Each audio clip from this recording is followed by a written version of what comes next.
Hello dear viewers. आज मैं आपके साथ डिस्कस करने वाला हूँ मशीन चैप्टर का टेस्ट हुआ था। उसमें कुछ बच्चों ने सही भी आंसर किया है और कुछ बच्चों ने गलत आंसर भी किया है। तो आज मैं आपके साथ वो सारी गलतियां डिस्कस करने वाला हूँ जिसके बाद आप वो सब ना करेंगे और आप अच्छे अच्छे मार्क्स स्कोर कर सकते हैं। तो देखिए, सबसे पहला क्वेश्चन है, establish the relation between M A V R and efficiency. ये आपके क्लास 10th आईसीएसई का एक बहुत ही प्रोमिनेंट चैप्टर है जिसमें आपको हर साल कम से कम 7 से 8 मार्क्स के क्वेश्चंस आते हैं। तो बच्चे ने क्या आंसर किया है जरा देखते हैं। Mechanical advantage, load bye effort, velocity ratio, distance move by, ठीक है, बिल्कुल सही है। इफिशिएंसी होता है work output by work output और वर्क इनपुट का फॉर्मूला रखा है, ठीक है। फिर यहाँ लोड बाय एफर्ट होता है मैकेनिकल एडवांटेज, बच्चे ने पहले ही बता दिया है, और डीएल बाय डीई हो जाएगा 1 बाय वी आर, क्योंकि डीई बाय डीएल होता है वेलोसिटी रेशियो। हाँ, बिल्कुल सही है।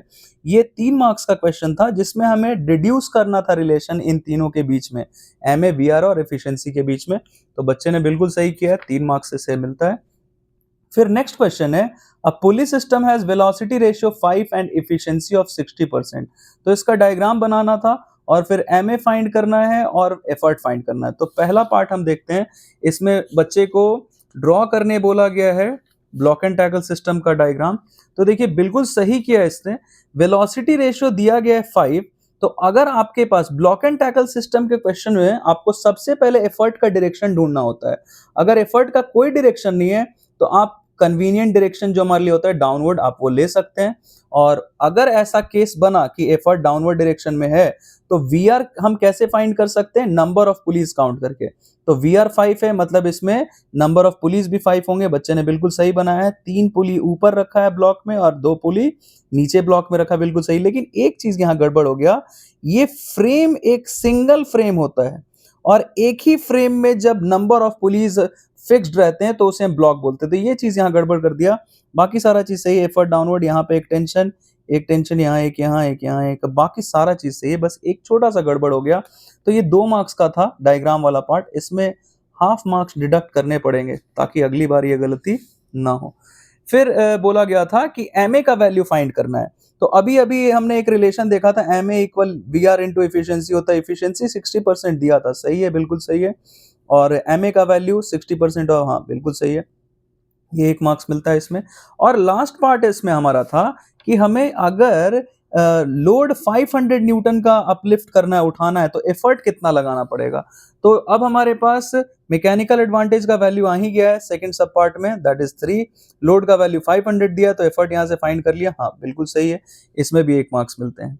फिर देखिए, नेक्स्ट क्वेश्चन है हमारा, a crowbar is used to lift a weight of 60 kg by placing the fulcrum at a distance of 25 centimeter from it, मतलब from the load, है ना। तो एक क्रोबार का यूज हमने किया है, देखते हैं जरा बच्चे ने क्या किया है। इसके लिए तो सबसे पहले एक डायग्राम बना लेना चाहिए था, क्योंकि बिना डायग्राम के हमें आइडिया ही नहीं मिलेगा। चलिए कोई बात नहीं, मैं यहाँ ड्रॉ कर देता हूँ। एक क्रोबार है जिसमें बोला गया है कि हमारे पास एक वेट है, 60 kg का वेट है।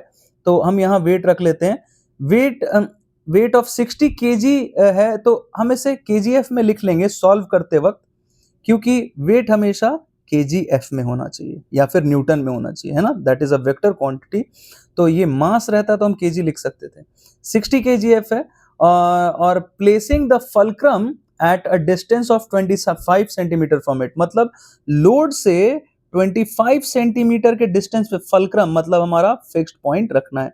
तो देखिए, फल्क्रम से आपको ये लोड का वैल्यू, लोड का डिस्टेंस पता चल गया, दैट इज लोड आर्म। तो ये आपका दिया गया है 25 सेंटीमीटर, ठीक है। और फिर from it with an effort of 10 kg। अब देखिए, आप कहीं यहां से एफर्ट लगा रहे हो तो एफर्ट 10 kg दिया है ना, तो आप उसको kgf में लिखिएगा, ओके, 10 kgf। और फिर what is the length of the bar, तो आपको इस पूरे क्रोबार का लेंथ पूछा जा रहा है जिसमें लोड आर्म पता चल गया है। तो अगर हम कहीं से एफर्ट आर्म पता कर लेंगे तो हमारा काम हो जाएगा। तो एफर्ट आर्म पता करने के लिए बच्चे ने क्या किया जरा देखते हैं। लोड दिया गया है, ठीक है, और फिर लोड आर्म है 25, एफर्ट, हाँ, M A equal L by E किया है जिसमें लोड दिया है 60 kg और एफर्ट हमारा 10 kg दिया है। तो यहां से हमारा सही है, ये एम ए का वैल्यू आ गया 6 और फिर उसको आगे यूज किया होगा, M A equal 6 effort arm by load arm, हम बिल्कुल सही है। एफर्ट आर्म यहाँ से आ गया 150 सेंटीमीटर। हाँ बिल्कुल सही है, क्योंकि ये आपको दिख रहा होगा कि एफर्ट आर्म और लोड आर्म, इन दोनों को अगर हम ऐड कर दें, लोड आर्म और एफर्ट आर्म को, तो फिर यहाँ से हमारा टोटल क्रोबार का लेंथ आ जाएगा। तो दैट विल बी 150 प्लस 25। बिल्कुल सही है। ये हमारा क्वेश्चन था कितने मार्क्स का? 2 मार्क्स का। फुल मार्क्स मिलते हैं बच्चे को, है ना। तो ऐसे करके आप अपनी गलतियों को जान सकते हैं और कहाँ कहाँ क्या क्या गलतियां होती हैं, उसको जानने के बाद आप उसको सुधार सकते हैं। जैसे एक और क्वेश्चन मुझे दिख रहा है, ये ब्लॉक एंड टैकल सिस्टम का ही है। ब्लॉक एंड टैकल सिस्टम है जिसका वेलोसिटी रेशियो 4 है और इसका हमें डायग्राम बनाना है। अगेन द सेम थिंग, आपको डायरेक्शंस ऑफ लोड और एफर्ट खुद से मार्क करना है। मतलब ये अननोन है तो हम एफर्ट उधर ही लगाएंगे जो हमारे लिए कन्वीनियंट है, that is in downward direction. तो बच्चे ने क्या किया जरा देखते हैं। डाउनवर्ड डायरेक्शन में एफर्ट लगाना होगा, तो उस कंडीशन में हमारा जो नंबर ऑफ पुलीज है वही काउंट करके हम वीआर लिखते हैं। तो वीआर 4 है तो नंबर ऑफ पुलीज भी 4 हो गए। बिल्कुल सही किया है। अब देखिए बच्चे ने वही गलती फिर से यहाँ पे किया। एक ही फ्रेम हमें लेना है, एक ही फ्रेम में जो दोनों पुलीज हैं वो फिक्स्ड रहेंगे। फिर से यहाँ पे हाफ मार्क्स इसी चीज के लिए डिडक्ट होता है। तो ये हमारा क्वेश्चन था कितने मार्क्स का? ये 3 मार्क्स का क्वेश्चन है, जिसमें से कि 2 मार्क्स का ये डायग्राम था, तो फिर से हाफ मार्क्स यहाँ डिडक्ट होते हैं। और फिर नेक्स्ट पार्ट था कि why should the lower block of this pulley system be of negligible weight. बहुत इंपॉर्टेंट क्वेश्चन है बच्चों, ये क्वेश्चन बहुत इंपॉर्टेंट है जो कि डिस्कस नहीं ही किया जाता है स्कूल्स में। तो मैं आपको ये बता दूं, लोअर ब्लॉक जो है ना वो नेग्लिजिबल वेट का क्यों रखते हैं? क्योंकि ये जो लोअर ब्लॉक है आपको दिख रहा होगा कि ये पूरा का पूरा ये रस्सी के ऊपर, ये स्ट्रिंग के ऊपर रेस्ट कर रहा है ना।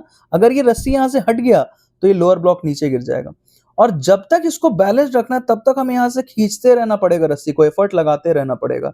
जिसके वजह से अगर इसका वेट ज्यादा हुआ लोअर ब्लॉक का तो हमें एफर्ट ज्यादा लगाना पड़ेगा, और एफर्ट ज्यादा लगाना पड़ेगा तो एमए कम हो जाएगा और एफिशिएंसी भी कम हो जाएगा, जो कि हम नहीं चाहेंगे किसी भी मशीन में, है ना। To avoid reduction of mechanical advantage by friction नहीं लिखना था, मैकेनिकल एडवांटेज कम हो जाएगा क्योंकि एफर्ट ज्यादा लगाना पड़ेगा, ये चीज बताना था। मैं यहाँ लिख देता हूँ M A equal L by, जिससे हमें पता चल जाएगा कि अगर एफर्ट ज्यादा लगाना पड़ा यहाँ से बैलेंस करने के लिए लोअर ब्लॉक को, तो एम ए कम हो जाएगा, और एम ए कम होगा तो एफिशिएंसी भी कम हो जाएगा। ये चीज यहाँ पे लिखना था, तो इसके लिए बच्चे को मार्क्स नहीं मिल पाएंगे, है ना। चलिए आगे बढ़ते हैं। इसके लिए मैं हाफ मार्क्स दे देता हूँ यहाँ पे। Okay, the next thing is give reason MA of a class 2 lever is always greater than 1। Class 2 lever का MA हमेशा ग्रेटर देन 1 होता है, और क्लास 3 लीवर का ऑलवेज स्मॉलर देन 1 होता है। तो बच्चे ने क्या लिखा है देखते हैं। Class 2 lever is greater than 1 because load arm is smaller than effort arm. हाँ बिल्कुल सही है। और फिर class 3 lever smaller than 1 because effort arm is less than the load arm. बिल्कुल सही है, बिल्कुल सही, परफेक्ट आंसर। तो ये 2 मार्क्स का क्वेश्चन था, इसमें बच्चे को फुल मार्क्स मिलते हैं। ओके बच्चों, thank you very much for listening. और अगर आपको इन सारे चीजों से कुछ फायदा हुआ है तो आप इसको यूटिलाइज करें, आगे बढ़ें और खूब अच्छे से पढ़ाई करें।